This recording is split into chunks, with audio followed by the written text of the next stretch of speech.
Freedom never sleeps!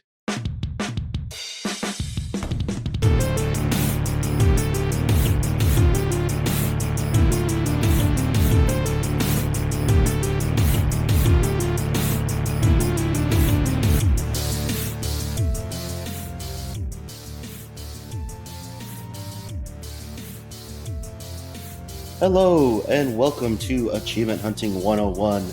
This is Wild West 08. Joining me tonight is KooshMoose. What's going on, buddy? Yellow. Well, what is going on indeed? Wait. Let's wait on that. I know what you're going to say on that stuff. If only something had happened today. Yeah, no, what's going on? Not a whole lot. Not a whole lot. And this is just for the private stuff, not your, what's going on in the Xbox world. We all know. Right. What's going on? We all know what happened today. And in real life, what's going on? Not a whole lot. Thankfully, just another great day in Maryland. Is it starting to get cold over there? It is. Well, I wouldn't say cold. It's starting to not get hot. Okay. which is perfect. I like fall. Fall is my jam. I agree. Spring and fall is basically non-existent in Texas. It is existent in Utah, and I like that. But yeah, Texas, but we've had I spent a lot more of the summer in Texas, and it wasn't as hot as it was the year before, which was nice. So we're kind of in the high 80s most days. So that's not too bad, considering usually it's 100 still at this time. But, well, I forgot to mention it. Right now. This is level 370 and not 50, 370. But I'm glad you're enjoying the 50 degrees. I would love 50 degrees. 50 to 60 is just perfect weather to me. Well, it's 50 at night. Yeah, during the day it's like okay. 70 or something. But okay, still not that bad. Not bad. And do you get a lot of humidity? In Maryland, yes. Maryland, there's definitely a lot of humidity. What's one of the things people hate about this area is how humid it is. Yeah, when I lived when I went to my grad school out in Philadelphia, it was very humid. It was a very big wake-up call because my wife and I are from the West Coast, and we're not very in humid climates like that, and it was bad. It's a thing. It's a real thing. It is. Well, adventurers, listeners, grab your liberty because we have got a jam-packed episode today. And there's a little hint for what we're going to be talking about later. But we've got a lot of news to cover. Last week we were a little light, and I guess someone took notice because they decided, hey, we're just going to drop a bunch of news within the last 2 weeks. So here we go. First off, I saw that Halo is going to be doing a deep dive on Friday, October 24th during their Halo multiplayer thing, whatever they do. I don't really follow the esport aspect of that, but apparently during that, they are going to be showcasing what the next Halo game. So I'm excited for that. I actually had a lot of fun with Infinite. I played it heavily even after. I still haven't actually completed it. I just got a few of the easy stuff left, but I did a lot of MP. I went back to my old days. I think it was last year, maybe the year before. I went back to my old days and just was playing a ton of multiplayer, big team battle, had so much fun. So I'm excited to hear what they decide to do for the next one. Is this going to be, basically Infinite 2? Are they going to try to go back to more of the classic style Halo? Yeah. Let us know your thoughts on if you're looking forward to that at all. I know Halo's not much of your jam. But it is not. Although I gotta say, Ultimate was a lot better than for me. It was a lot better than previous Halos because it was more like Unreal Tournament. There were a lot of Unreal Tournament similarities, and I was finding myself really kind of liking it. If there had just been more of a community around it, in our community, there's a chance I might have played some. It was fun. I enjoyed the hook, the grappling hook, and it was. I appreciated that they took challenges and they tried something different instead of just, hey, let's just start from A. You're going to go to B, and there's going to be Covenant in between or Flood or whatever they decided to do. I appreciated it being open world and just you exploring it. I thought they did a great job. It looked great. It played great. But I can understand if you're growing up with that classic Halo style, it was a lot different and they didn't like it. And it was a little bare bones on the multiplayer side. I know they released that first, and it was very,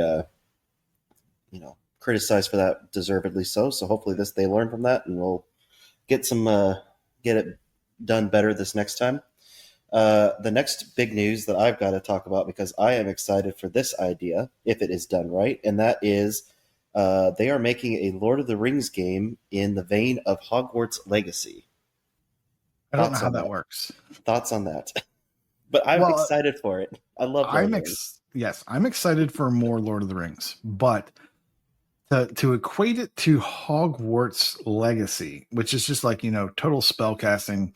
Lord of the Rings, not so much. I mean, there's magic, but there's not like Hogwarts magic. That's true. I don't know. And there's not really, I mean, they do have wizards, but they're very uncommon.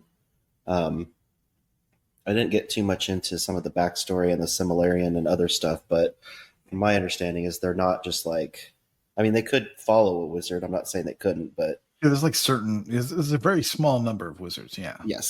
So, if they wanted to go that route, would be different. Or maybe they're just talking about like the mission structure and no. Maybe just kind of creating more of maybe they're talking, I didn't follow too deep into it.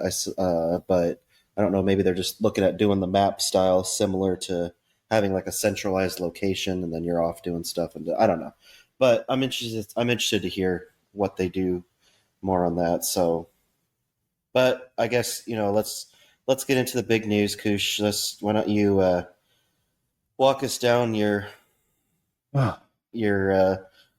don't know what you want to call it, but why don't you take it away? I know you're. So, yeah. We're recording on a Wednesday, just so you know how it works. We normally record on a Tuesday, and because I was hoping that maybe we'd have some Game Pass news if we put it off for a day, because And what Game Pass news were you hoping for? I was hoping for stuff about like what's going to leave in 2 weeks, what we're going to see over the next 2 weeks, and what we're going to see over the next 4 weeks coming in. We didn't get that. We got something completely different, and that's not what I asked for. Instead of the fun news about like comings and goings, we got a Game Pass restructure and again a significant price hike. That's crazy. Yeah, not great. Not what I wanted. So hopefully we'll get some good news here in a little bit. But everything just kind of went to the pooper. Before that, there was also news about like Rock Band being discontinued, and I know it doesn't affect me, but just seeing that first and then seeing this Game Pass hike, and I was just like, that's not the news. That is not the news I wanted. So, okay, quick breakdown on what it is or what news was announced. And that is that Ultimate is going from $19.99 to $29.99. Woo. That's that's US. In other areas, it could be even higher. I think Brazil was like 100% increase as opposed to a 50% increase. Check local listings, as they say. Yeah. You have to check your area. What we're also getting new things in Ultimate that we didn't ask for. that pumped up the price. And that is, we're getting Ubisoft Classic. Not all of them, I think, but we're getting I think 40 games or so are coming back. Things like Assassin's Creed, I think as recently as, what did we say it was? Syndicate. Yeah, Syndicate, and also Rogue. So Rogue Remastered, yep. Yes, thank you. Rogue Remastered. So that's how current the Assassin's Creed in the Ubisoft Classic catalog is. And then, things will kind of like fold into that as time passes. You also get the Prince of Persia Lost Crown, which is a fantastic Metroidvania. But if you don't like Metroidvanias, it's just a really good action platformer. You also get Far Cry Primal and other things like that. Hungry Shark World is a fantastic game. You should totally get your girls to play it on your tag. No reason. No ulterior motive there. Just a fun game. A fun 100-hour game. Also Fortnite Crew, which is, I guess, a $12 value that I don't want, nor am I currently paying. So fantastic. That's getting rolled into this new Ultimate as well, which I think has a Fortnite Battle Pass and 1,000 space bucks that they have every month, and that starts in November. November 18th is when that starts happening. So before you continue with the Ultimate stuff, do you think? I know the Fortnite stuff's not our forte, or not our thing. But do you think that when people are looking at like, do you have an Xbox, or maybe they're looking at getting an Xbox or whatever? Do you think that that's a big draw, because it is the number one, or it's in the top 5, I guess you could say, pretty every week on most played games? So do you think that it is that big of a draw? Well, okay, so here's the deal, right? They've got the numbers, they've got the statisticians, they've got the bookkeepers. They know what their cross section of users are. Yeah. So, I mean, this must make sense to them, right? There must be some sort of cross section of people that get Game Pass and that pay for Fortnite extra stuff, and it must be large enough that they thought, oh, we should combine these two into this, right? I mean, that's the only thing that makes sense, because I don't think it makes sense to add this at all and to just say, oh, okay, the favorite thing you love about Game Pass Ultimate, which is playing our games day one release. Yeah, we're going to make that super expensive. We're also going to give you a Fortnite crap you don't want. And we're going to bring in this old Ubisoft junk as well. And then that's going to allow us to pump the price up. Now, sure, we're getting that for $2, and we're charging you 10 or $12, but whatever, it justifies the price hike. And also now we get more sales on games. So it bothers me. I'm not liking this. I've canceled my my recurring Game Pass Ultimate. Now that expires, I think at the end of the year. So I still have it until the end of the year. At which point in time I will probably cave and go back to one of the lower tiers just to see what it's like, and then we'll see. Yeah, I don't like this precedent. I was just curious. I think what you said makes a lot of sense. That they must know something. They know that people. Well, I mean, I don't think Fortnite's ever dropped out of the top 5. Like when you see those TA articles about most played games, I think it's always been there. So I mean, it's all obviously very popular outside of that too. So you're right. They probably must know, hey, a lot of people are playing this, and maybe we can get some of those people to say, hey, I'm already going to pay for battle passes and 1,000 V-Bucks. I don't really know what that brings. I could not guess if that's one character or if it's, not enough for that. I don't know what that is, but I want to know what happens in 6 months to the person who came up with this. Like, are they fired? Are they promoted? Like, this whole idea of making this combination of services into Ultimate and hiking up the price, I just want to know what happens to the person that was kind of behind that, because I don't like it. I don't think it's going to work out well. I have some thoughts, but I'll save it. I'll save it for the end once we share everything that's changing. So gotcha. So what else is changing is Ultimate. Well, now they're or Game Pass in general, they're pushing cloud out to everybody, and Ultimate is getting just like the better cloud, the fancier cloud, the less rainy cloud, the 1440p cloud, the Nebula Columbus or whatever it's called. Yes, Nebula Cumulus, the one you can't say. Yeah, they're getting 1440p cloud streaming and shorter wait times. I don't remember having wait times recently, so if we start getting wait times, that's another fun feature of this Game Pass that I didn't want. Also, you're getting $100 in rewards each year, or rather, up to $100 in rewards each year. That you get that by doing their Game Pass Quest, which means launching the Xbox app on your phone or your PC daily, making sure you're playing a Game Pass game for 15 minutes, making sure you're playing a console game for 15 minutes or a PC game for 15 minutes. So you kind of have to do all these things to, nickel and dime your way to getting some of that money back. So that's kind of cool. I guess you're getting some money back, but yeah. Then we have Standard Game Pass. Standard Game Pass is changing in name to Premium. There's no price increase, and it's access to over 200 games, including some PC titles. So that's kind of cool. Access to cloud gaming, but it's that dirty cloud, that rainy cloud. That's not 1440. The sad cloud. Yes. And you can only earn up to $25 in rewards. Is 25 or was it 50? I thought it was 50, but okay. Here it says 25. TA is 25. Yeah. Here it says 25. That's fine. Good luck with that. Then you have Game Pass Core changing its name to Essential with no price hike. You're still getting access to PC games. You're getting unlimited cloud gaming, but it's those wispy clouds. And in game benefits, you're getting online gaming and rewards. Go you. Good job. Then there's also the the strange cousin over here of PC Game Pass. I don't know who's doing just. Yeah, I don't know who's doing just PC Game Pass. It's got to be incredibly small. But I don't know. Some people have some beefy PCs, and I guess that's where they enjoy their gaming. That's fine.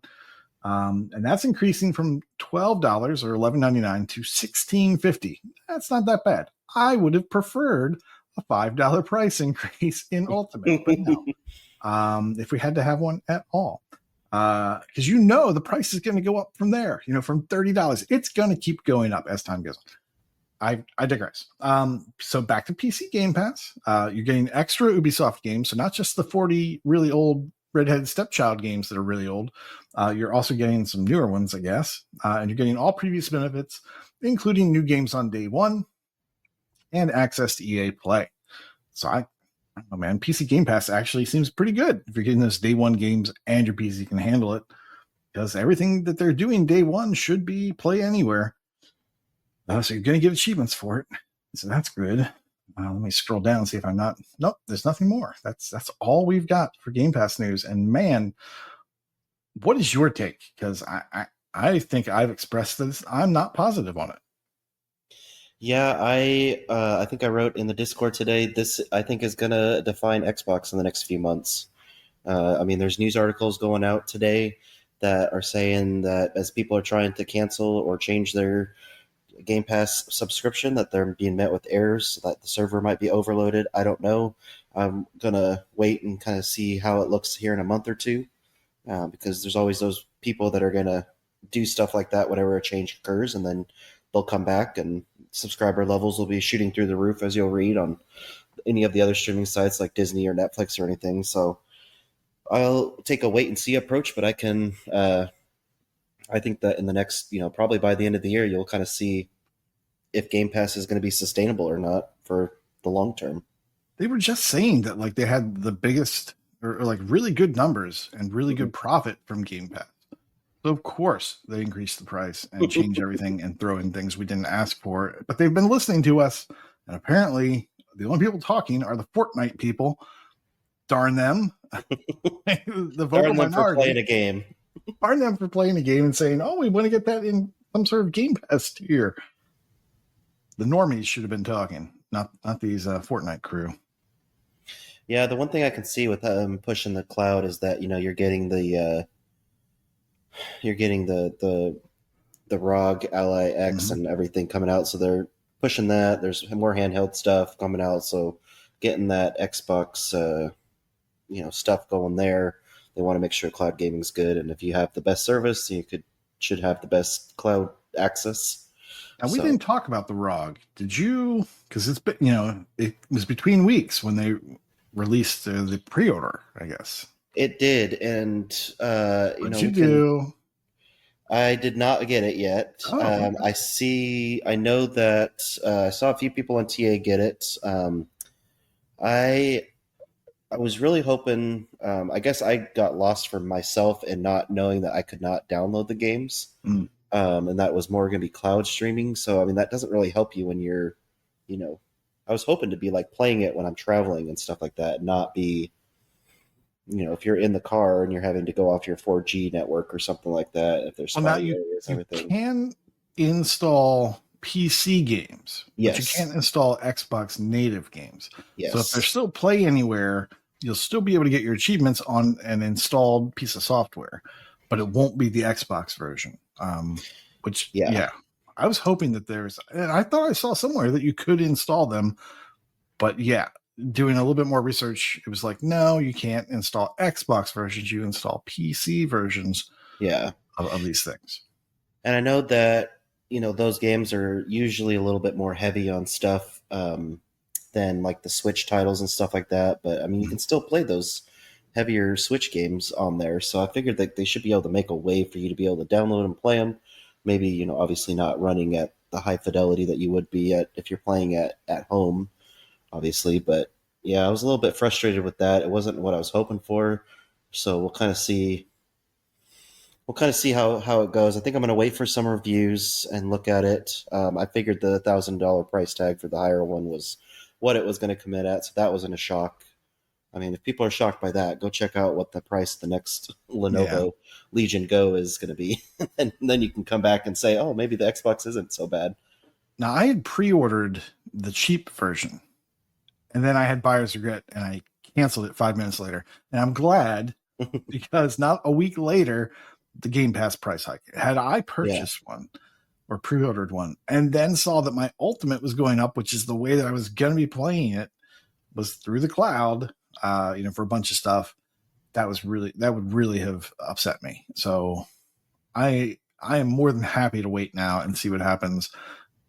Hopefully the price goes down. Hopefully things in the world change and prices go down on electronics and such. Are you taking like a wait and see approach? Like you want to see some reviews and everything, or okay? See, because I want to see how it gets in the hands of people first and say, hey, because the battery's a little bit less too than what they were saying. I'm also not the ideal use case for it because I sit here in front of my Xbox and I play most of my stuff. There's not really a good use case for me to have a mobile device to play it just like one seat over or in the living room or whatever.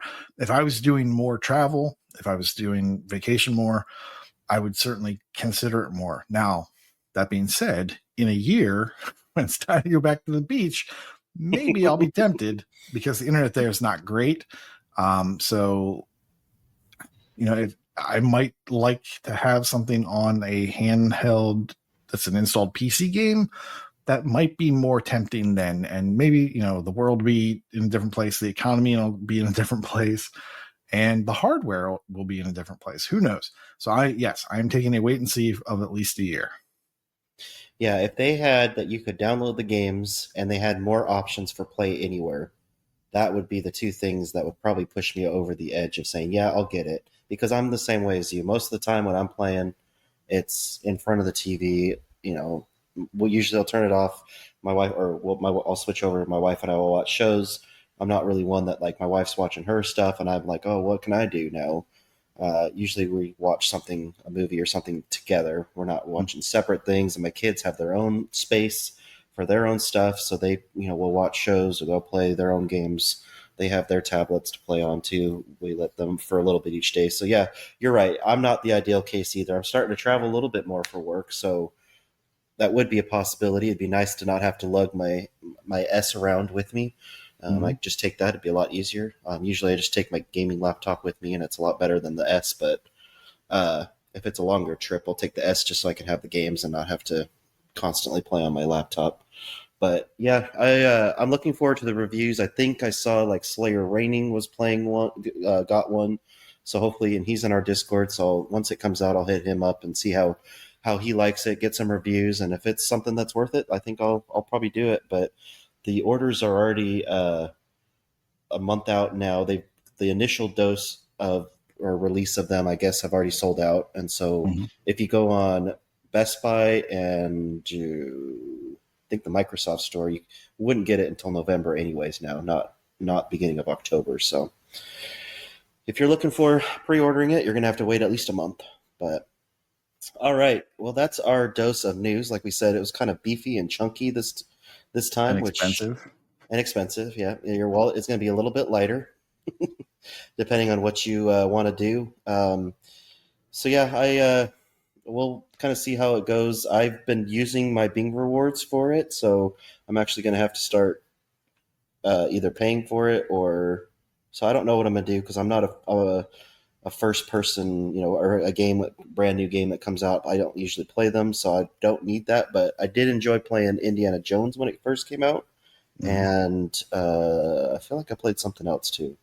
There's a few of them that I do enjoy playing right when it comes out. A Starfield, I think, was another one. But we'll see. We'll see how it goes. I absolutely. I know you do. Yes. I'm a sampler, so if there's something new, I download it and I play it almost immediately if it's in my wheelhouse. And I have a pretty big wheelhouse. No, not management, but I have a pretty big wheelhouse. So I like to play a lot of the new stuff just to check it out. So this bothers me, but we need to move on. So we do. Why don't you take the targets this month? Okay, it's October, which means new targets, and they are October themed, Halloween themed. First one is John Carpenter's Special. That's earning 5+ achievements that contain the letters T, H, I, and G in any order in the achievement or game name. Bronze is 5 achievements, silver 10, gold 20. The second target is Spooky. Earn 100 gamer score from achievements with a 5 in their gamer score value. Bronze is 100 gamer score, silver 200, and gold 300. And the third and final target is Scooby Snacks. That's earning 5+ achievements with the collectible tag. Excuse me, collectible flag. Flag tag. And that is for bronze, that's 5 achievements, silver is 10, and gold is 15. So I just found this out, and maybe y'all saw that already, but I was looking at it earlier today. The spooky one, it's not. I was, the way I read it, I was like, oh, you have to get a gamer score of 5, but it's not. It's 5, 25, 15, 50, whatever. Yep. Yeah, because I was just read it, and I thought that that's what they wanted, was for you to just racking up the 5s. Yeah, I was like, wow, you're gonna have to get a lot of score with 5 in it, and I was like, well, I don't know what. I know Elroy talked about Age of Empires getting all those 5s. I was like, maybe I'll have to start some beefy game like that and just get a bunch of 5s in there. But no, it's not as hard as I thought. So it's not going to be that hard. No. Yeah, go get that gamer score. But if there is some games that you need some gamer score in, we're going to talk about 2 games this week, and I will take the first one because it'll just be a little short game because Koosh and I are going to kind of take the next one together because it's a little bit bigger. We've both been playing it. But this last week I finished the Last Campfire, which was last talked on the podcast on level 110. Now I haven't listened to 110. I haven't got up there yet. Did you talk about it, or did one of your other panelists talk about that one, Koosh? Well, I don't know who talked about it in 110, but I absolutely talked about it on the podcast, and I think Big L also talked about it later. Okay. So I think it's doing that. When I was doing that search that you showed me, I only saw 110 was the only one that it popped up. So I don't know if that was probably me back. If it's 110, that was probably me. It's probably about the time it came out. Okay. Yeah. So this is published and developed by Hello Games. This is kind of a shorter game. It's 4 to 5 hour completion. I'm sure Koosh has about 20 hours into it. So take with it as you will. But you play as an Ember who is trying to help forlorns rediscover their lost hope. These forlorns are usually kind of sitting around in the world on a little stone stool or something like that. You'll walk up to them and you'll do a little puzzle to find their light. And then after you finish the puzzle, you'll return the light to them, and they'll be grateful that they found their hope. And then they'll meet you at the campfire that's in the area. Now, there's 4 areas in the game, I believe. I believe there's 4. So there's 4 areas in the game. Each area has 6 forlorns, and you need to find all of them for an achievement. But if you want to go back and finish the area up later, you can. There is not like a level select, but after the game, you're supposed to be able to continue from the last hub area, and that way you can kind of weave your way back to the different areas and be able to collect any forlorns that you missed. Excuse me, I had something in my throat. I'm sorry. You only need 4 of the forlorns at the campfire. Once you do that, you can light the campfire and go to the next area. But I would just highly recommend you getting all 6 of them. You get an achievement for lighting the campfire in the specific area, and then you get another achievement if you have all 6 of them present. So just to make it easier on yourself, the levels or the areas are not that big at all. There's not really any great guides if you are missing them. There are some video stuff up there. Like there was a few that I just could not find as I was traversing around the area, so I had to look it up. But for the most part, everything is just self-contained in the area that you're in. You'll do puzzles to find them. You'll do puzzles to get items and everything along the way that will help you out. You'll get some music, like a musical instrument, will help you move rocks or other items and stuff like that. So just be looking for the forlorns around the area, which are very noticeable. They're not like hidden away. And also just be talking to everybody as you're going around the map, and you'll be able to get all the achievements pretty easily. This is a puzzle game. Let me see if it has any other tag. I think it's action adventure. So it has the adventure tag and it has the puzzle tag on there. If you're looking for any of those, I think it's well worth it. The price has been as low as $1.49, which is when I believe I picked it up because of the recommendations of people in the Discord. So I would say it's normally $14.99, which might be a little steep because there's just not a lot of there's not a lot of content. And so if the $14.99 seems a little high on it, but if it gets, I think, below $7.50 or so, I think it's well worth it because the music's really great. It's nice, soothing music as you're kind of going around.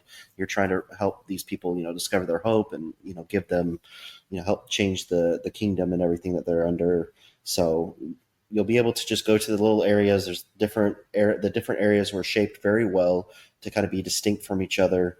I enjoyed the story of it. It was very hopeful. There's just a nice little, as Koosh says, a nice little cozy game that's not very long.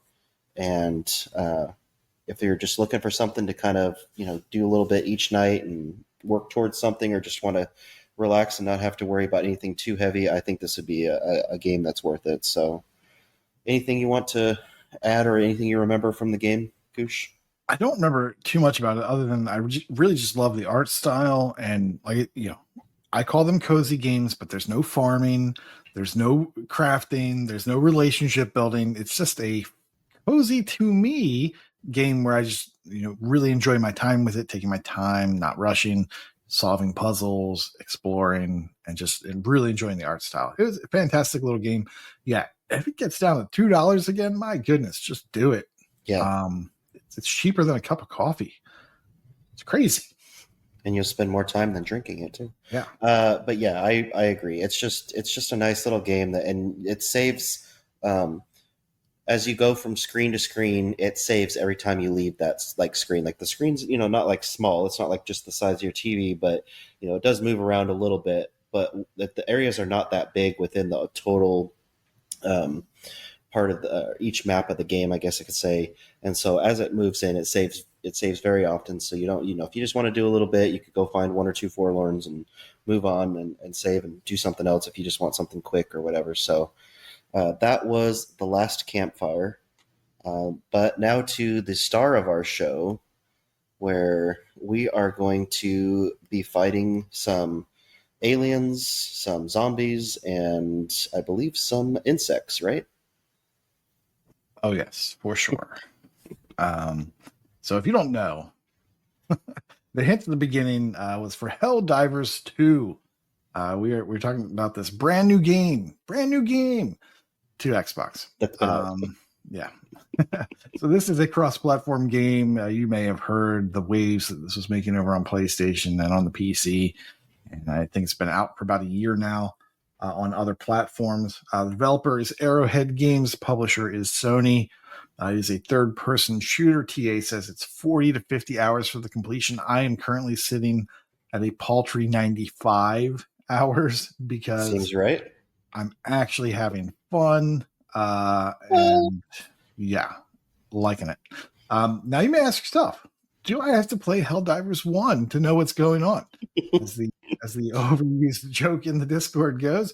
No, actually you don't. But the fun thing is, there was a game called Helldivers. It was originally a top-down shooter for PlayStation 3, PlayStation 4, and Steam that released in 2015, and it looks fun. The fantastic thing about it is if you watch some gameplay like I did in doing, a little bit of research, they take a lot of the mechanics from the top-down shooter and they exist in Helldivers 2.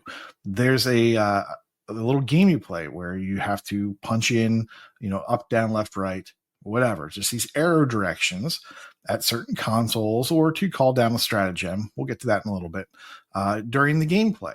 Well, that is something that you're doing in that top-down shooter as well. I would love for that to come to the Xbox, but if not, may have to play it somewhere else, and I will never talk about that.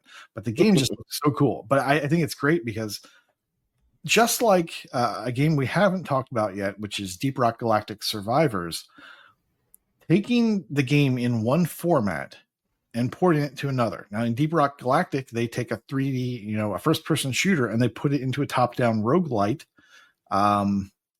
So they've kind of gone that way, whereas it's the reverse for Helldivers, where it was a top-down shooter, moves out to a fully third-person shooter. And so it's kind of interesting to see how those two kind of swap for me. But also, both of those games take the mechanics from the original version and find a way to make them work really well in this new version, this new format of a game. And it's amazing to go back and sort of see that video.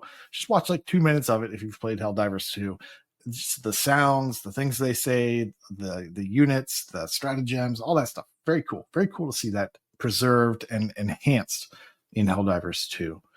So Helldivers 2 was released in 2024 for the PlayStation and late August 2025 for the Xbox. That's when we finally got it. Cool thing about when we got it is it came with Halo ODST. And it was patched. Yeah, and it was patched. And we'll get to that probably. So what are Helldivers? They are shock troopers dispatched to combat various threats to humanity and to spread managed democracy. And that's about where the story stops. That's all the story this game has. But it's very much, if you like other properties and movies and things like that, it's very much Starship Troopers, which is 1997 film, kids, based on a 1959 book by Robert A. Heinlein. But not only are you fighting these bugs, which is very cool, you're also fighting automatons, which are kind of like Terminators, T-100s and such. I'm sure that's a coincidence. And those are the descendants of cyborg secessionists in gaming lore, and the Illuminate, which are basically space zombies. I'm not really sure what movie or book property that comes from. I'm sure it's one of them. There's got to be something out there. If you know, that'd be fun. That'd be a fun bit of trivia to hear in the Discord, or maybe Wild West. Not sure. I don't know. Okay. So how does the game play? Well, it is a 4-player cross-platform game. So you can be playing with PC people, you can be playing with PlayStation people, you can be playing with Xbox people. And that works really well. I think I was playing with some PlayStation people and some PC people very early on when I was just kind of jumping in by myself. But most of my time has been spent playing either solo, which is very small on my time, or more likely with my normal gaming groups. I have 2 of them, and we just both of those gaming groups are playing Helldivers at the same time. So that's why my game time is so high, because I'm actually playing it 2 or 3 nights a week. Actually more. I'm probably playing it 3 or 4 nights a week across two gaming groups. So that's why my hours are so high, and we're just having a great old time with it. How it works, you have a loadout, and you can kind of shape that to your play style, but also what type of enemy you're going to play. The factions play differently. The bugs they rely on swarming and just like really fast, really weak units, but a lot of them. And then, of course, interspersed with some really, chonky boys. They're hard to take down. There's the concept of light armor, medium armor, and heavy armor. And certain weapons are ideal for light, medium, or heavy armor. So you could go into a situation with something that's only light armor penetrating, and you're just not prepared. You're going to get rolled. There's nothing you can do against this heavy unit. So part of the fun is designing a loadout that can basically handle any situation. Like, oh, I need to take out a heavy unit. Okay, well, I've got this weapon that'll help me do that, or I have this stratagem that I can call down that can help me do that. And we're about to get the stratagems. So your loadouts, you'll have a primary weapon, you'll have a secondary weapon, and you'll have a special weapon, and you also have a pistol that you'll always. Is this the right game? Do you always have a pistol? Yeah. No, you do have a pistol, but it is that also can be that is your secondary. I've been playing a lot of Aliens Fireteam Elite, so I'm kind of getting the two confused with the loadouts.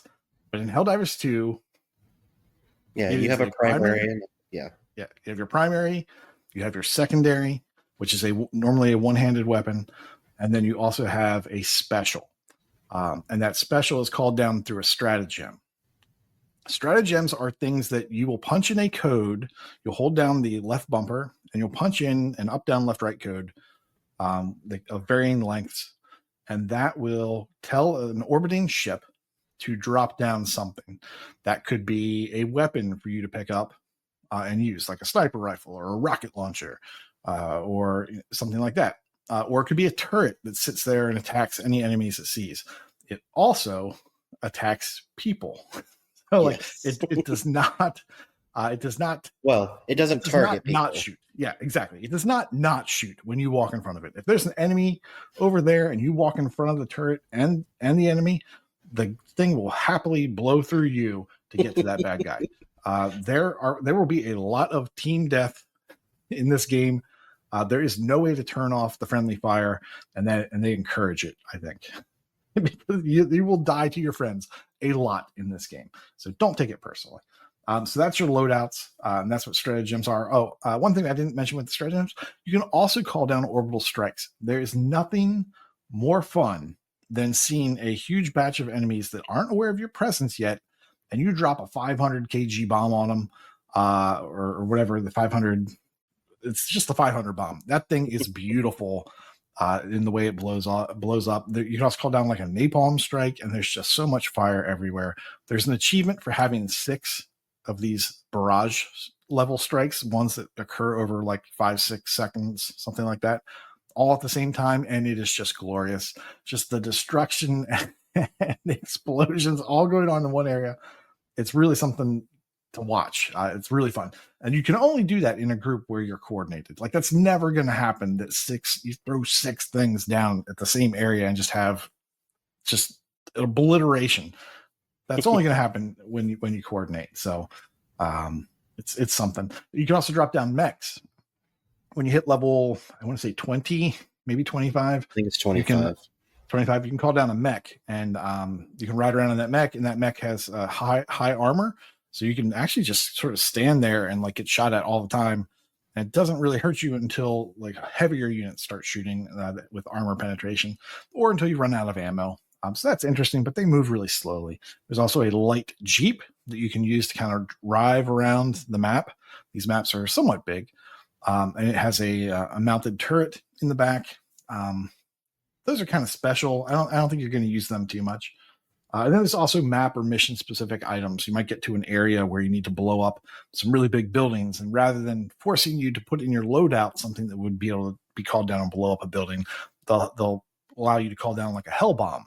And a hell bomb is just something where it hits the ground, you run up to it, and you punch in a code on a screen for that hell bomb, and then you run away really far, farther than you think you need to run. And I will say that in general, always be farther away than you think you need to be, because this game loves its explosions, and it loves throwing you across the map from a shockwave, and it loves killing you with your friends' explosions. So and that hell bomb will then blow up and take out a huge area of stuff. That's very fun. The map can be a little confusing. Let me stop. Is there anything you want to add before I keep going? No, just I think as you play the game, you'll get. I'm sure you're gonna talk about that later. So yeah, just it's not just hey, you pop into the map and you start playing. Like especially if you're playing like with friends or something, you coordinate, you try to make sure to have different stratagems for different missions that you're doing, or within the mission, just make sure not everyone's choosing the same thing all the time. So it's got a little bit of strategy to it. One other thing in your loadout is a booster. And that you're definitely going to want to coordinate with your teammates, because there's, one will allow you to bring down more ammo and fill out all your weapons with ammo. If you don't have that, you're gonna launch into the mission. Starting every time you start the mission or you respawn, you're gonna have like half or 3/4 of your total ammo on you, and you're gonna have to find more ammo on the ground. And there's ammo to be found, but that's a really important booster to have. Then there's another one for having more stamina, being able to run for longer in the game before you need to let it recharge. That's also very important. but you're going to want to coordinate and make sure that someone has, each one of these boosters that will help the team out in different ways. You want to make sure you're filling those out as well as you can, and that will change based on the level of the people that are playing, because they may have not purchased the higher level boosters yet. So you kind of have to have a little bit of discussion, a little bit of planning about how you're going to fill out your team and your boosters in your team specifically to make sure that you guys are have the best chance of survival. Just a tip. And then the weapons, one thing I will add before you continue. So the weapons, I think when you get to level 11, you can start changing loadouts in the weapons too. So you can add like iron sights and different muzzles and all that stuff. So I think it's level 11. It's actually level 10, but the game does not load that immediately. If you quit the game and come back in, you'll be able to do it. Yeah. That's why, because people kept telling me 10, and I got to level 10, and I was like, I can't do anything, so I just kept playing, and I didn't think I noticed it till level 11 or whatever. But it wasn't until the next day for me. Like, I was playing, I hit level 10, I was like, well, I'm supposed to be able to customize. This is weird. Then I logged in the next time, I was still level 10, and boom, I had it. And I was like, that's suspicious. Yeah. And when some other people hit 10, we tried. We said, okay, quit your game, load it back up, and sure enough, that was the issue. Okay. So that's Sony for you. They don't always do the best things. We like to call it Sony jank, but they were just they can't count too. I mean, we're saying Xbox can't count achievements because if there's 37 achievements, with the last one being like a platinum one, they can't count that you have 36 or 37, so you need the last one. So they can't count. They make weird decisions. So just a quick tip for anyone that wants to play this game. The map can be very confusing. I was very confused for a long time. So let me just give us a quick tip on how to navigate that map. When you start the game, you're going to press the menu button, and it's going to pull up, and it's going to show you a major order for the week. And that's something that the entire community is working on. And it's also going to show you a personal order. And that personal order is something that you need to do. And the reward for each of those is a currency called medals. And we'll cover that very quickly in just a minute. But what you want to do, you can go to any planet that's, allows you to land on it, and you can go do a mission. That's fine. But what you really want to be focused on is working on the major order for that week, contributing to it somehow. Because when you do that, if the community meets the goals for that major order, you will get 55 medals. And those are really good for purchasing new weapons and armor and things like that. So you're going to want to contribute to the major order and then log in once it's complete so you can get that currency. And that's kind of how you should approach going in and doing stuff. So you're going to look at the map, you're going to figure out what the major order is. You're then going to go look and find the pulsing planets. Whatever planet, it's kind of like there's these little rings that are kind of pulsing around it. That is the one that pertains to the major order. You then want to go to that planet. If you can land on it, fantastic. Pick a difficulty level where you'll be able to survive and complete the mission and get all your currency and rewards for completing the mission. Because this game will kill you if you go too high. It will just gladly roll you in the dirt and not allow you to get up. It will gladly do that. So make sure it's a mission that you can handle. And it's in that area. If you can't go to the planet specified in the major order, it's because a other planet connecting to it is required first. So go to that planet instead. Drop down a difficulty you can handle and just have fun, make progress. You'll eventually get that major order, hopefully, as part of the community, and you'll get some currency for it. So that's how you navigate the map. So what are the, why don't you explain the difficulty levels they have? Okay, so they have multiple difficulty levels. Each one must be completed before the next one can be attempted. So you have to start out on simple. I think you actually do that in your training mission. I can't recall. Trivial. Yeah, trivial. And you can still get killed in trivial, like especially when you don't know what you're doing. You don't know how the weapons work. You could die. It's very easy to die in this game until you get better. Like, yes, your gear will help you. Yes, you'll be able to upgrade it a little bit. But really, it's you learning the game and you getting better at the game that is the real factor that determines how successful you'll be. So you'll do trivial. You'll beat trivial. Oh, now you can play easy. You beat easy. Now you can play hard or medium. You beat medium. Now you can play hard. It goes all the way up to level 10. I am never going to go past 6. because I don't need to. The reason for that is as the difficulty goes up, so do the rewards. You'll start off with just having like one main objective, then you'll be able to get out. As difficulties go up, each map might have two main objectives, secondary objectives. They'll also have things that you can find in them, collectibles that you can use for currency. They call those samples. There's common samples, there's rare samples, and there's super rare samples. And the lowest difficulty where you can get super rares is level difficulty 6. I think that's called extreme. I'm not positive. I think it's called extreme. That's where you get super rares, and that is the highest you need to go in this game to be able to get all the achievements and to be able to purchase all of the good stuff in the game. You don't have to go higher, but if you do, you have the chance to get more of the super rare samples.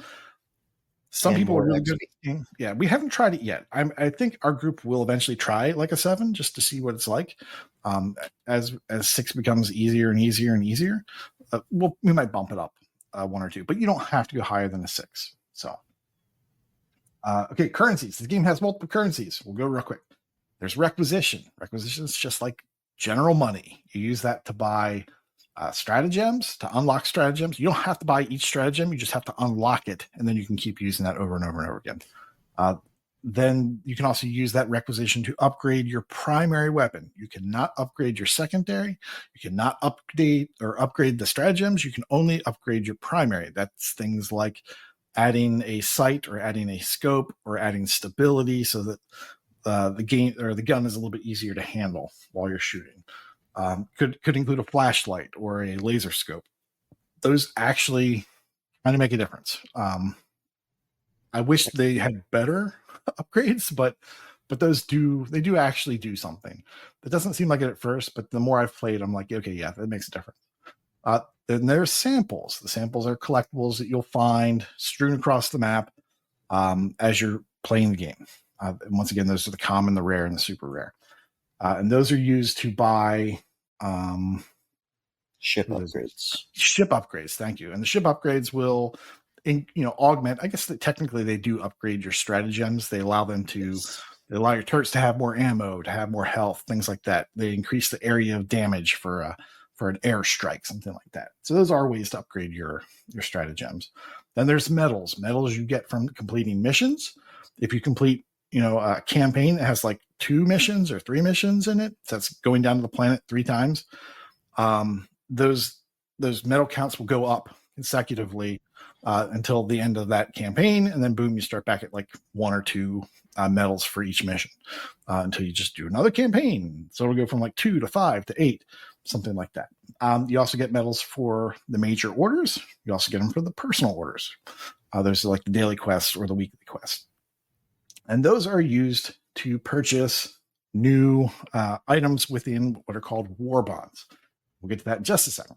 The last currency is super credits, and super credits are found in missions. They're an item. Typically, you'll find them in like little hidden bunkers or little crashed like pods. Yeah. So, but you'll find them, and you get 10 at a time when you find them. So you will find them, but it will take some time. And those can be used to purchase. Oh, you can also purchase those with dollars, unfortunately. So watch out. Don't get tempted. Just play the game a lot, and you'll eventually get all the super credits you need. And those super credits are used to purchase war bonds. I think I misspoke. The medals are used to buy things in war bonds. Yes. The super credits are used to unlock war bonds. So there's a difference between unlocking them and buying stuff in them. Yeah. Yeah. So how much? What would you say? How much requisition money or credits, whatever you want to call it? How much do you usually get in one mission? Would you say? Ooh, I would say probably you can get maybe 1,000, something like that. I would say 1,000, 1,500, about what you'll get. And then how much are like stratagems? Stratagems can go up in price. I think let's say the mech, I think it's 25,000. Yeah. 20,000 or 25,000, something like that. Typically an airstrike would be anywhere from 7 to, or even 4 to like 10 or 15,000. So, basically do 5 missions, 6 missions, and then you can probably buy something new. Yeah, is about how it feels. I would agree. Yeah. Now going back to the war bonds are basically like packs of gear and cosmetics and things like that you can purchase with in-game currencies. Once again, you can use real money to buy those, but you still have to have in-game currency to allow you to get the things within the war bonds. When you start the game, you have this Helldivers Mobilized War Bond, which has 10 pages. It's free. It comes with the game. And that's where you'll get things like, the best starter shotgun, the best starter machine gun, things like that. So that's the best boosters and stuff like that. So you'll get those. There's 15 more war bonds, and they keep adding these. Ever since the game came out, they've added the Halo 8 ODST war bond, and they have one after that. So they're going to keep adding these. So I guess in a year, they've added 15, something like that. They typically cost 1,000 super credits. And I think all of them have 300 super credits that you can buy with medals within that war bond. So really, once you play the game, they cost 700 because you'll get 300 back. Mm-hmm. It's like a Game Pass deal. You pay $30, you'll get $100 at the end of the year. It's that little shell game that they're playing. Then there's one legendary Halo ODST war bond that costs 1,500 super credits. And the bad thing about that is that it's mostly cosmetic. The primary weapons that you can get from that are not upgradable. Must be some sort of licensing deal, or they didn't want to figure out the lore of Halo to figure out what you could do and make that work in their universe. So that's it. You're mostly just wearing it just to show your Xbox or your Halo pride. Yeah, I will say something. I bought this because I love Halo. I bought it, I think, the day I got the game, or the day I started the game, or the day after, one of the two. If I would have had the chance now, I would not have bought it. It's not, like you said, it's $20. I don't know if you mentioned it. Yeah, so it's $20 because you have to buy the $20 is the max that you can buy with, like Koosh said about purchasing super credits with the money. Use the super credits to buy the Halo bond, and I think it's out of that $20 pack, you spend like 75% of those super credits to buy the Halo one, and it is just mostly cosmetic. There's no boosters in there.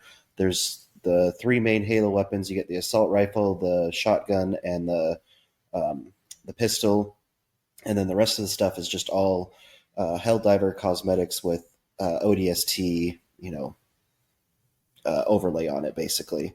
So I mean, if you really like Halo stuff, if you really like showing off your pride, like Koosh said, then get it if that's something you like.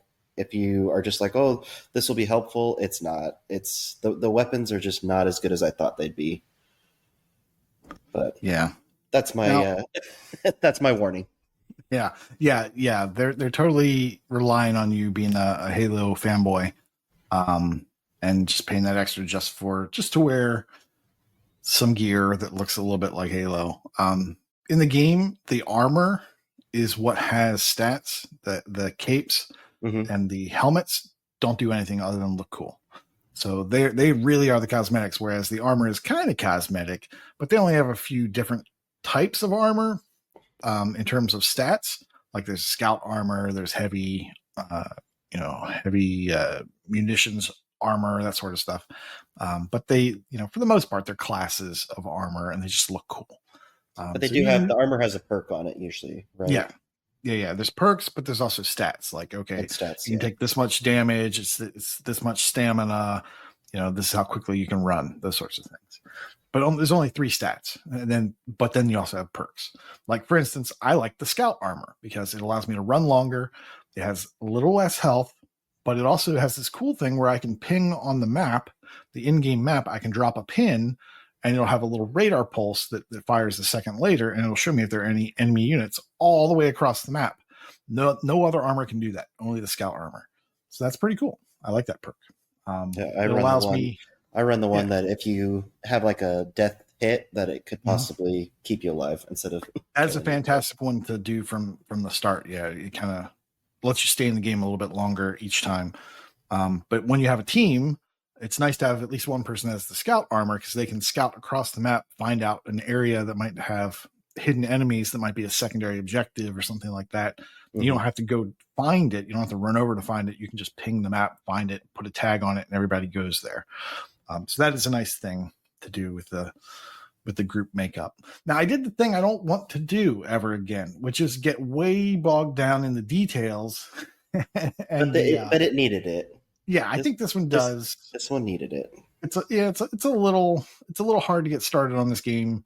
And if you buy into the hype and you jump in, I think it'd be nice to not have to start from square zero and not know and have to do all the wiki stuff. So hopefully this kind of helped and, kind of set aside, here's the different currencies, here's the different loadouts, and maybe start here with the map so that you just know what you're doing when you jump in to go to play. This game, I really want to get to the part where we talk about how fun this game is and how stuff just happens. We were fighting the other day, the Illuminate, and we had not run across this enemy type before. And we're just sort of sitting there doing our missions, and all of a sudden there's a blue glitter on the ground, and we're like, "What the heck is that?"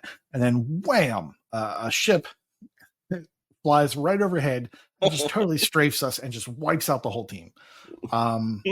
Those guys are called stingrays, and we hate them. And so now you're like, "What the heck killed me?" Like, I just died, and you're like, "Oh well, your sentry killed me." And then you're like, well, how do we take this thing down? Like, who's got what? And you're talking about like, okay, who's got the heavy armor penetrating thing that can actually shoot this thing out of the sky, but it moves so fast. So you have to think about what your next makeup is going to be like. Oh man, we just got hosed this time. What can we do the next time we come down to take out the stingray? Someone has to be able to take out the stingray, or else we're completely hosed. And you might even want to break your group up into two groups of two, and then you guys go to east and do these objectives. We'll go do this other objective. It's really cool to have a game that encourages and is fun to have that kind of gameplay and to like, I'm not a huge party player. I don't play a lot of games with other people. I have my groups, but when we do that, like, it's not always this much interaction and planning and like on the fly talk about what to go do. And this game is really good at requiring you to do that, but also making it fun. Yeah, I would say the same thing. Now you have a full group of 4 people that are playing. Yes. I've been playing with 1 or 2 other people. And there's a lot of times I'll be playing, at the end of the night when most of my friends are sleeping and everything. And it's totally doable if you don't. The first day I played, Koosh was warning me, and he was like, well, if you play solo and you're playing with the group, they might not be great. And that first night I played, I ran into a few of them that were not very good communicators or were just goofing off too much. And I was like, oh, shoot, what did I do? But for the most part, I would say overall, if you're playing by yourself, there's plenty to do. There's plenty to play. There's always missions going on. And for the most part, people are always trying to do the objectives. They're not trying to kill you or be idiots and everything. So it is totally doable to play if you don't have a group. Yeah, in fact, there's one particular stratagem that you always have, which is an SOS beacon. So if you're solo or you're in a group of 2 and you're playing and you're just like, oh man, we need someone, we need other people, you can throw out an SOS beacon, and that will, I guess, prioritize your game and have people that just drop in to do like just a quick play or something. They'll get pulled to your game as opposed to someone who's playing in a smaller, a less than 4 group, but isn't asking for help. It'll prioritize those SOS groups. So just a really good way to get help. And some people actually like to play the game that way, some level 150, I think 150 is the cap. They'll just drop in and they'll just blitz the map for you.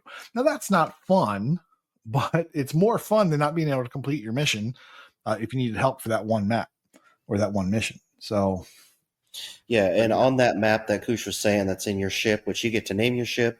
You don't get to design it or anything, but you get to name it. They have a bunch of choices, so you get to name whatever.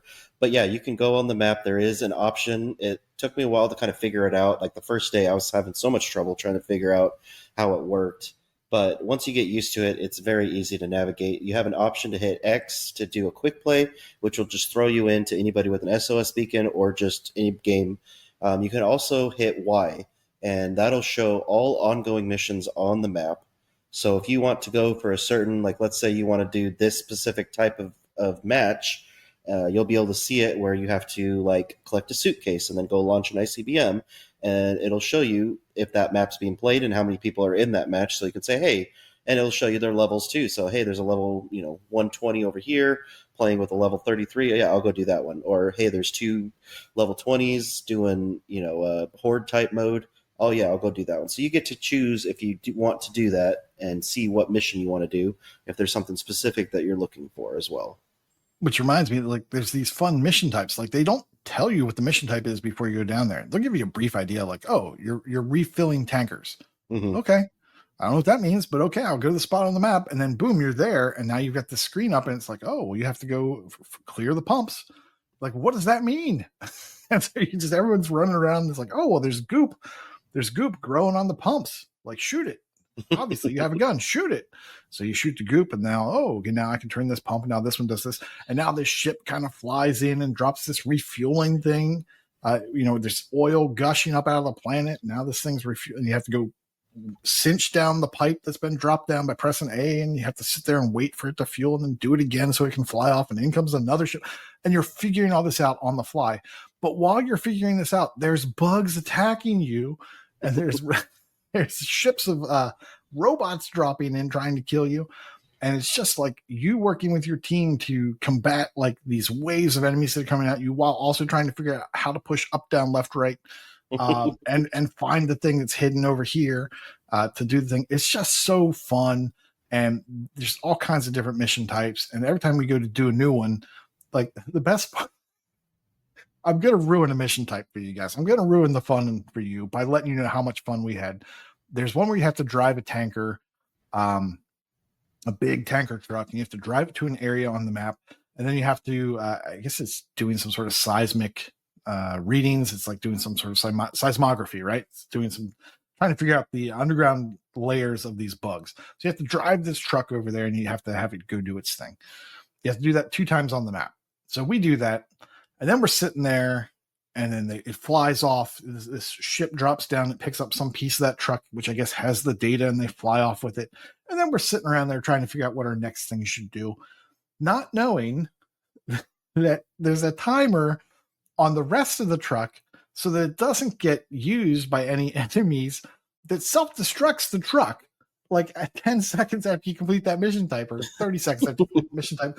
Blew half of our team to bits and knocked the other half like sideways.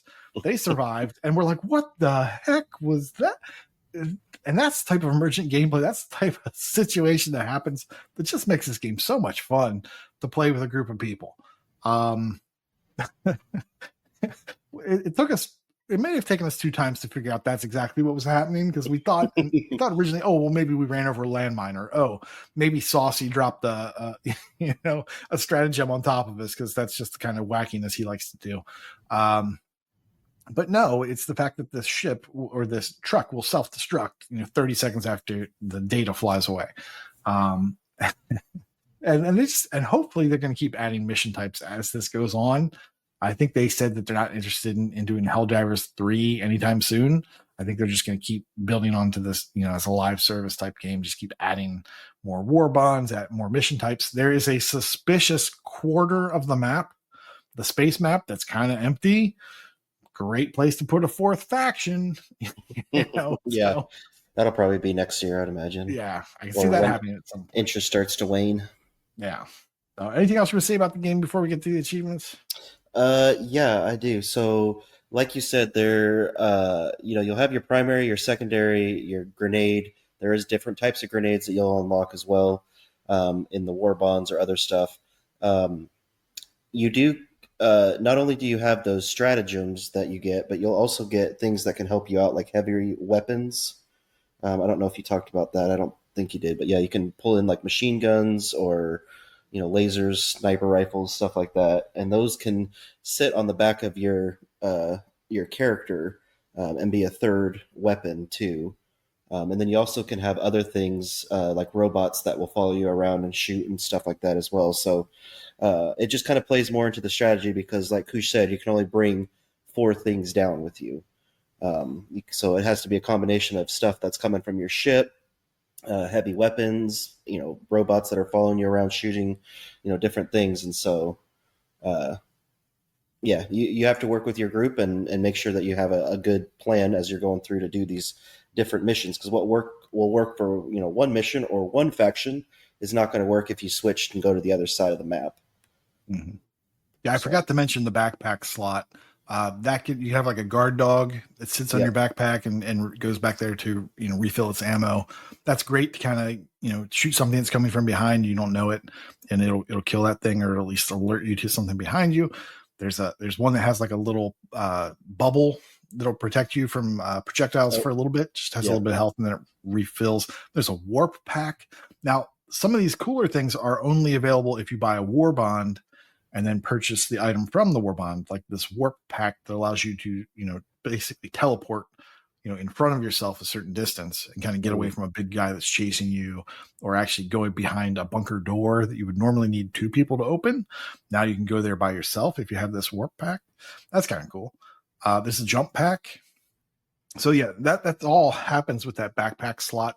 There's also some weapons. Now this is interesting. I've never seen this in a game that I've played before. I'm sure it's in Battlefield or something, but there are weapons that take you a long time to reload because they're so big, right? Yeah. The ammo is so big. A lot of times those will come with an ammo backpack. So if you want that as your special weapon, like this really long range, like heavy armor destroying gun. Well, it comes with an ammo backpack because the ammo is so big and that takes up your entire backpack slot, but it gives you 10 extra shots. It takes you 10 seconds or 15 seconds to reload. But if you have a buddy that walks up behind you and pushes A as you're shooting, they'll kind of latch onto you and they'll stay there. And then when you fire, they'll press A, boom, they reload. Now you can fire in like 4 seconds, instead of 10 or 15 seconds. So you can really kind of work together to take out really tough enemies with these bigger guns. Yeah. I'd never seen that before. It's kind of interesting. Like, you can't shoot, but you can reload and give this other person with this heavy weapon the ability to take out something faster. Yeah, that is an interesting thing. It's not in a lot of other games that I can recall, but yeah, it's definitely again, just part of the strategy. You only get that one slot. You can't have one of those huge weapons and a guard dog too. So exactly. So you have to decide, okay, well, what's going to work for us? Now in our group, we don't really do that. So no one runs with that, but maybe you're in another group where that does work. But let's get on to some achievements. Yes. What are the achievements like in the game? Okay. They're kind of what you'd expect. For the most part, there are 38 achievements. And they're, the basic ones that you would expect are like complete basic training, play a mission for each of the 3 factions, extract at nighttime. That's just something that will just randomly happen. You go into a mission. Oh, it's nighttime. Cool. I'm going to get that achievement if we get out of here. Equip a helmet, cape, and armor that aren't standard ones that you start with. You're going to get that as you buy stuff. Killing 150 enemies in a mission. Hopefully you get that because that means you're having a fun time. Killing a target from 100 meters or farther away. You can use a sniper rifle for that. You can also use a turret for that. I think a lot of times that's how I got it. Yeah, exactly. I dropped the turret and ran the other way. That's exactly what happened to us. Like, we did this thing. We dropped turrets. We were fighting bugs. We ran away. Boom, bleep, bloop. Oh, I got an achievement. What's that for? Killing a target from 100 meters or more away. I guess that was my turret. Yeah. That's going to happen at some point, and you probably won't even be thinking about it when it happens. Fly 25 meters from shockwave. I guarantee this will happen. Like, without you trying. It will eventually happen. One of your friends is going to drop something, some ordnance, and they're not going to tell you, or you're going to miscalculate how far away you need to be from a big bomb. Or you see something glowing on the ground in front of you and you shoot it. And then 2 seconds later, it blows up and throws you across the map. It's very fun. That's a fun achievement.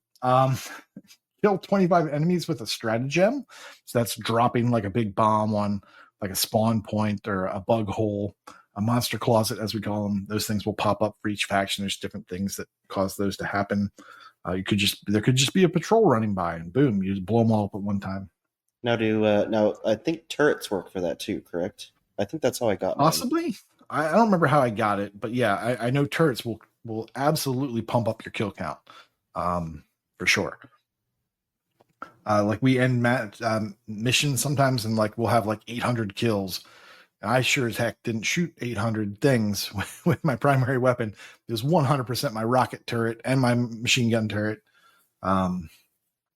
Absolutely. Then there's an achievement for defeating certain large enemies. There's something called a Hulk for the bugs. Bile.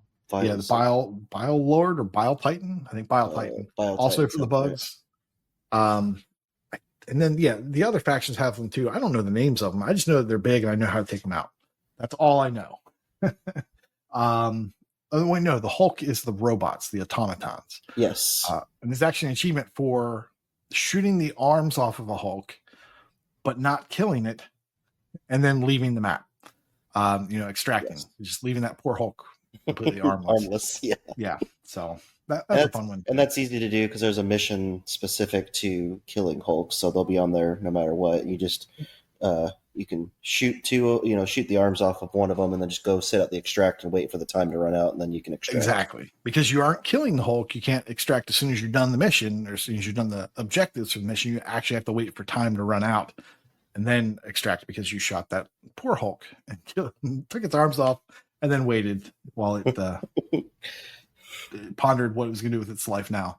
So the next achievement that's kind of basic, healing a player. So you only get a certain number of stims, kind of heal yourself. If your buddy is really low and they're not healing themselves and you have a couple extra, you can run up to them, press A, and boom, you heal them. And you get an achievement for it. That's probably the only time you'll ever do it. And you probably want to coordinate with someone to do that as well. I should mention, you can only heal someone when their health is down a certain amount. They have to have red health, not white health. You can't just bring them off when they're at 90%. And they have to be I think they actually have to have like a leg injury or an arm injury. And then that is when you can stim them. There's also performing an assisted reload. We just sort of talked about that with the bigger guns with the ammo backpacks. There's an enemy on the bugs called a charger. It's this really big armored bug that just runs at you, charges at you, and it's got, I want to say, heavy armor. Yeah. So a lot of times you can't shoot and kill it from the front. You have to have someone that kind of shoots it from the back while it's chasing someone else. It's really hard to outrun. You kind of have to like dodge it at the right time because it can't corner very quickly, and that's the only way you don't get thrown when this thing hits you. But you can stick a resupply pod. So that's a stratagem. You punch in the code for the resupply pod that'll drop down and give you extra ammo and stims and things like that. And if you hit the bug at the right spot, so not on the armor but on the butt, that stratagem can stick to it, and then it'll when he moves around, when that charger keeps moving around, the stratagem will still stick to it, and so boom, your resupply pod lands right on the bug and kills it. It's fantastic. It's hard to do. It's a little bit hard to do, but it is very rewarding when you actually do that and you get the achievement and then never do it again. I'd recommend shooting it.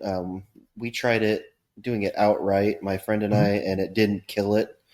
So after that, we kind of shot it for a little bit, got I guess weakened it, and then did it, and we were able to get it both after that. So I don't know if you had a different.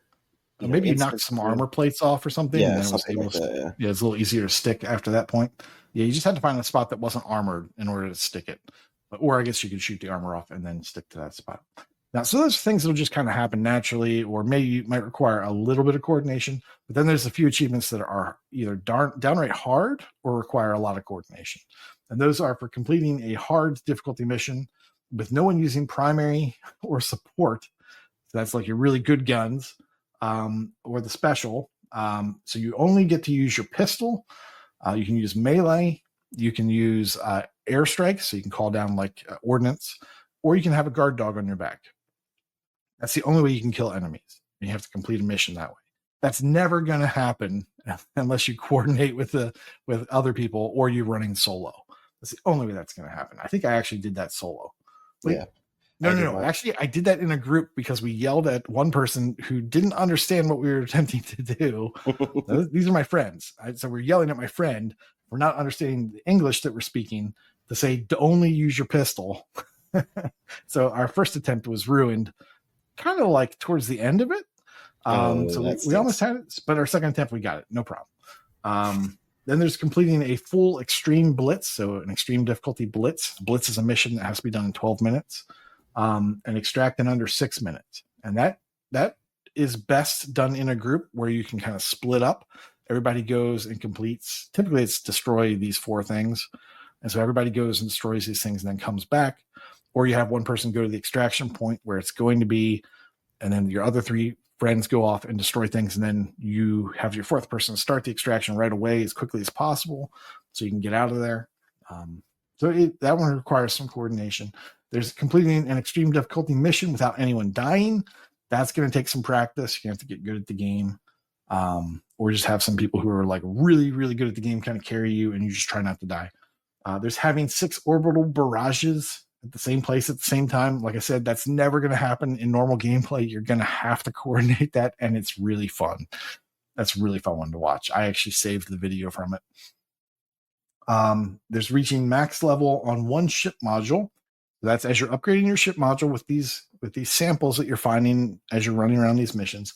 And that is going to take you, if you do the cheapest ship module, it's going to take you 570 common samples, 450 rare samples, 40 super samples. Those are the really hard ones to get that maybe you only get 2 or 3 per successful mission.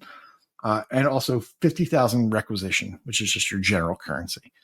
So that's the grind is getting all those super rares and making sure you have enough requisition. I guarantee you, if you're normal and you're not being carried, you're going to have the 50,000 requisition by the time you've earned 40 super samples. No problem. But yeah, those are the harder achievements. And once you do that, you're done. I would say half of my group are just waiting for that last achievement, just getting the super rares. We're just kind of grinding and having fun now. When we get together, we're just running super missions, so we can get those super rares so that we can eventually get all the achievements. And I guess we're going to keep playing because it's really fun. Yeah, it is a lot of fun. I'm having a great time with it. I'm glad you convinced me to buy it and I've convinced my friend and his nephew to buy it. So it's just, we're having a lot of fun with it. And the rest of those ones that you didn't mention are all just, completing missions and killing enemies and stuff like that. So most of it is, I would say, that's really not as hard as we're making it sound to be. You'll be able to pick it up as you kind of do missions and stuff. You'll be able to see how things work. And, most people are pretty, I've met quite a few groups that I've joined and they've invited me to their party and we've just had a pretty chill time talking and playing the game for a few missions. So, yeah, it's not as intense as we're making it sound. We're making it sound a lot worse than it is. But you'll be as you're playing the higher difficulties, it can get a little. I'm sure, yeah. And you'll always have those, what makes it fun. Yeah, like you said, you'll always have those kind of stupid people that are like, here's this huge bomb. I'm just going to throw it right there, and then all of a sudden you're shooting this enemy, and then you just ragdoll halfway across the map. And yeah, the best part is when they don't tell you; they just throw it, and then they don't say anything to anyone to let you know that they're doing that. Yeah, that's fun. That's fun to find out. But yeah, I recommend it. I think it's absolutely. I don't know what your opinion is, but I think it's absolutely worth the full price for it. There's the normal game price, which let me see. I think I accidentally clicked out of it.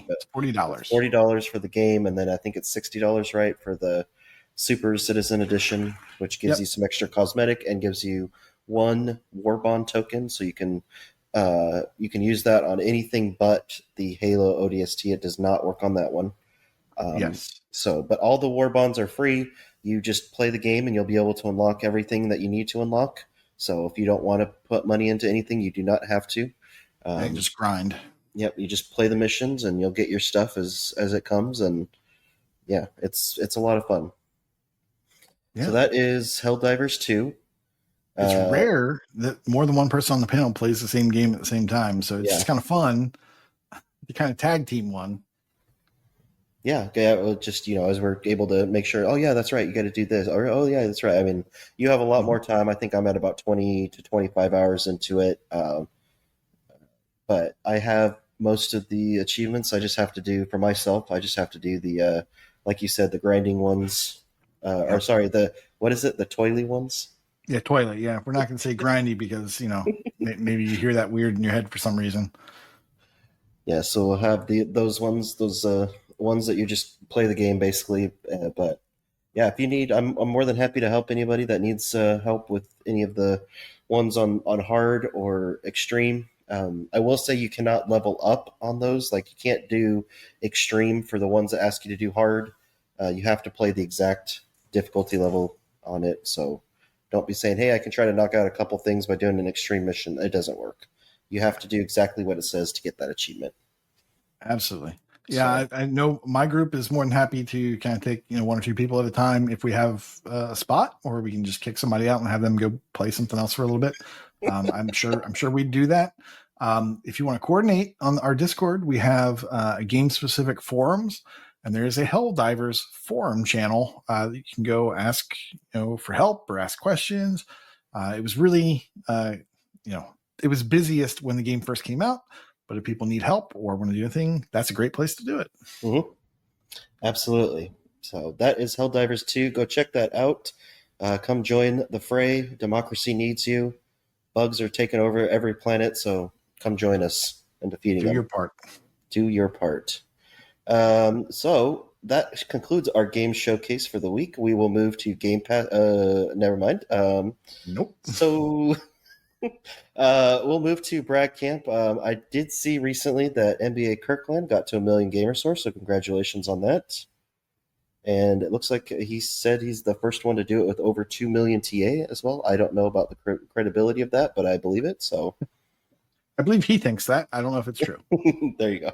But it only matters if I believe it. So, and I believe I saw too. I think it was today or a few hours ago. Eldritch said he's at 900,000 gamer score, so he's getting close to that million gamer score. So congratulations to both you guys on those accomplishments. And someone else posted something. It was Dakota. Hold on.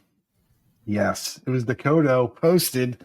I don't know why he decided to do this, but he did. He has completed Star Trek Online. It took him 16 days, 5 hours, and 2 minutes. He completed 5,316 missions. I hope you're happy. I thought we had a no Star Trek rule on the show now. Oh, well. Just joking. I'm just joking. Not my jam, but congrats to that. I saw Isret completed Anthem, so congrats to that. Get that done with. Ooh, nice.